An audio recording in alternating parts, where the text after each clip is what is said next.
9 मई के 8 मुकदमात में बानिया तहरीक इंसाफ की जमानत मंजूर हुई है और रिहाई का भी हुक्म हुआ है अदालत की जानिब से, जिस पर बहुत सारी बातें हो रही हैं। सुप्रीम कोर्ट के फैसले ने इमरान खान की बेगुनाही साबित कर दी है। कहना सलमान अकरम राजा साहब ने ये बोला था और उस हवाले से बहुत सारे सवालात हैं जिस पर आज हम बात करना चाहेंगे। नईम कुरैशी साहब, आपसे ही गुफ्तगू करते हैं कि बानिया तहरीक इंसाफ की जमानत से क्या हुकूमत को कोई ख़तरा पैदा हो सकता है, जिस पर बहुत ज़्यादा बात हुई है सोशल मीडिया पर भी और सियासी हलकों में भी। देखिए, ये कहना तो बहुत मुश्किल है कि इस हुकूमत को कितना हकीकी खतरा है, लेकिन हकीकत ये है कि ये हुकूमत बहुत खौफजदा है उनकी रिहाई से। ये तो उनके नाम से भी खौफजदा है, उनकी तस्वीर से भी खौफजदा है, जबकि सियासी जमातों को ये ज़ेब नहीं देता कि वो सियासी मुखालफिन के साथ ये सब कुछ करे। जहाँ तक इन मुकदमात की जमानत का ताल्लुक है, देखिए ये बिल्कुल स्टैंडर्ड है सुप्रीम कोर्ट का। जिन हालात में उन्हें जमानत दी गई है उसमें उनकी जमानत बनती थी। आपने देखा कि एक बहुत ही मुख्तसर सी समाअत हुई है और उस समाअत में ही उनको जमानत जो है वो दे दी गई। नईम साहब सुन पा रहे हैं मुझे? नईम कुरैशी साहब से राब्ता बहाल करने की कोशिश कर रहे हैं। और 9 मई के मुकदमात में बानिया तहरीक इंसाफ की ज़मानत मंजूर हुई है और रिहाई का भी आज हुक्म हुआ है। चीफ जस्टिस के इस्तग़ासा और बानिया तहरीक इंसाफ के वकील से 2 सवालात हुए थे। पहला सवाल ये था कि क्या ज़मानत केस में हतमी फाइंडिंग दी जा सकती है, और दूसरा, माजी में साजिश के इल्ज़ाम पर सुप्रीम कोर्ट ने मुल्ज़िमान को ज़मानत दी थी। नईम कुरैशी साहब से राब्ता बहाल हुआ है। नईम कुरैशी साहब, कंटिन्यू कीजिए अपनी बात को। जी, तो मैं यही बात एग्जैक्टली मैं यही कहना चाह रहा था। मैंने यही कहा था आपसे कि इतनी मुख्तसर सी समाअत में जो है वो आपको पता है कि उन्हें जमानत दे दी गई। सलमान सफदर साहब जो कि वकील हैं इमरान साहब के, उन्होंने सिर्फ एक जुमला ही कहा था अभी। उन्होंने कहा कि जी ना तो चालान पेश किया गया है और ना ही कोई समाअत हुई है, लिहाजा उसकी बिना पे चीफ जस्टिस साहब ने कहा कि बस यही रुक जाइए, हम इन्हें जमानत देते हैं। यानी ये प्रोसिक्यूशन का केस ही इतना कमजोर है। ये कहना कि पुलिस का एक आदमी जो है वो कमरे में छुप गया था, तमाम तर आपको पता है कि इमरान साहब से मुलाकातों की किस कदर बड़ी तादाद होती थी, ये मुमकिन नहीं था। तो कहने का मुख्तसर लफ्जों में मैं ये कह सकता हूँ कि ये बहुत ही कमजोर केस है, प्रोसिक्यूशन का कोई केस बनता नहीं है, लिहाजा उसमें उनकी जमानत हो गई। इसी तरह जो आपने देखा कि तोशाखाना का केस जिस तरह चलाया गया था, उसका हाई कोर्ट में क्या हाल हुआ, इस्लामाबाद हाई कोर्ट में।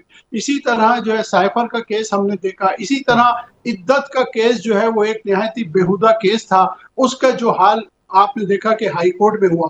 इसी तरह ये अब्दुल कादिर ट्रस्ट केस जो है वो भी, इसका भी यही अंजाम होना है। आप बताइए कि उनकी बरियत या जमानत की दरखास्त chief justice Islamabad high court जो है वो 6 माह से सुन नहीं रहे, 6 माह से जमानत की दरखास्त नहीं लगा रहे। तो इससे हमें ये महसूस होता है कि हुकूमत बहुत खौफजदा है। हुकूमत चाहती है कि उनको इंसाफ न मिले।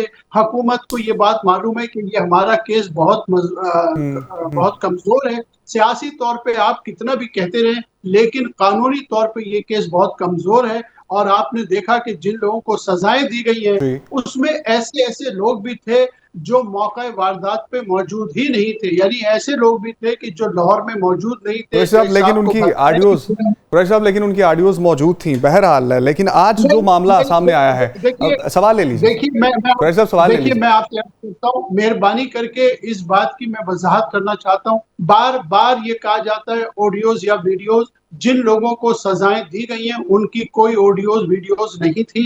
कोई तरतीब से अदालत में वीडियोज नहीं दिखाई गई, पॉइंट आउट नहीं किया गया। आप देखें डॉक्टर यास्मीन राशिद का तो 2 साल से चालान पेश नहीं किया गया। इमरान साहब का 2 साल से, जिन मुकदमात में 2 साल तक आप चालान पेश ना करें और फिर फैसला कर दे 4 माह में। आपको याद होगा कि chief justice of Pakistan Yahya Khan साहब ने यह कहा था कि 4 साहब, अदालती निज़ाम पर हमें भरोसा होना चाहिए। जिस तरह आज आप प्रेस कर रहे हैं 8-9 मुकदमात में जमानत मंजूर हुई है, तो फिर उस पर भी भरोसा कीजिए कि वहाँ भी फेयर ट्रायल हो रहा है और तमाम चीज़ें जो है वो तमाम तकाज़ों को पूरा करते हुए हो रही हैं। सियासत में क्या तब्दीली आएगी इस खबर के साथ जो कि आज 8 मुकदमात में बानिया तहरीक इंसाफ की जमानत मंजूर हुई है? इस पर ज़रा क्विकली जवाब दे दीजिए। नईम साहब सुन पा रहे हैं?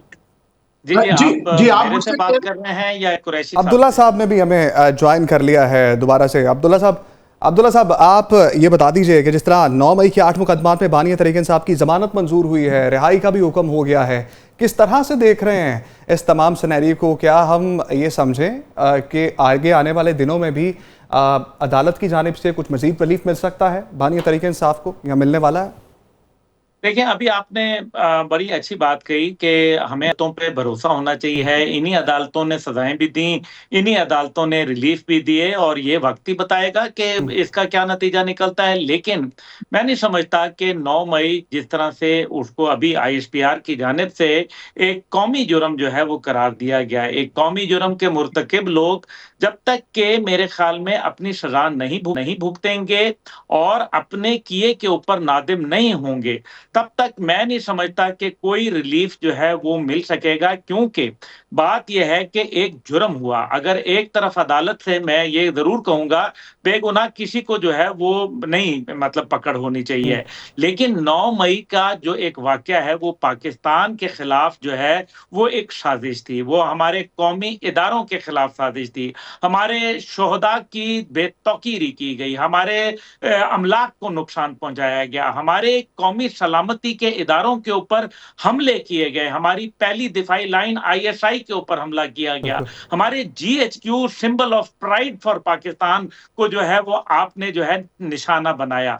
आपने गैर मुमालिक के अंदर जो है पाकिस्तान का तमस्खर उड़ाया। आपने जो है बाकायदा मोबाइल स्क्रीन्स लगा के अमेरिका के अंदर, कनाडा के अंदर, बर्तानिया के अंदर, यूरोप के अंदर पाकिस्तान के ऊपर झूठे इल्जामात जो है वो लगाए। आपने आईएमएफ और वर्ल्ड बैंक से जब आपको कर्जा मिल रहा था पाकिस्तान के गरीब कौम के लिए, तो आपने उस कर्जे को रोकने के लिए उनके सामने धरना दे दिया। क्या ये जो है, क्या ये कम कौमी जुर्म है? और फिर सबसे बड़ी बात यह है कि जिसने भी ये किया, अभी अगर ये बात की जाती है वीडियोस की, जैसे अभी हमारे मोहतरम नईम कुरैशी साहब फरमा रहे थे, मैं ये एक दरखास्त करना चाहता हूं अली अमीन गंडापुर साहब से कि जनाब आपकी वहां तकरीबन अभी इस बार तीसरी हुकूमत है खैबर पख्तूनख्वा में, जो वहां पेशावर में आपका रेडियो पाकिस्तान जला, जो चागी के पहाड़ जले, जो वहां सरकारी अमलाक के ऊपर फौजी जगहों के ऊपर हमले हुए, उनकी तो फुटेज आपके पास यकीनन होगी ना। बिल्कुल। आप उस फुटेज को निकालें हजूर,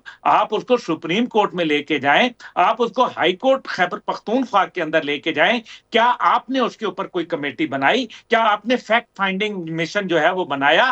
क्या आपने जो है इसके ऊपर कोई करारदाद लेके आए कि जनाब हम फैक्ट फाइंडिंग जो है वो करना चाहते हैं और ये हमारे पास फुटेजेस मौजूद हैं? अगर ऐसा नहीं किया गया तो इसका मतलब यह है कि कहीं ना कहीं कोई गड़बड़ की है, और वो जो गड़बड़ की है आप देख लें कि क्या वजह है कि आदिल राजा, हैदर मेहदी और जो मुईद पीरजादा और इसी तरीके से जो वजाहत हुसैन जैसे लोग जो पाकिस्तान के खिलाफ रोजाना गैर मुल्कों में बैठकर हर्रा शराई करते हैं, पाकिस्तान के मुतालिक झूठे बयानिए करते हैं, पाकिस्तान को शहबाज गिल जैसे लोग नुकसान पहुंचाने की कोशिश करते हैं, हमारे परचम की जो है वो बेइज्जती करते हैं।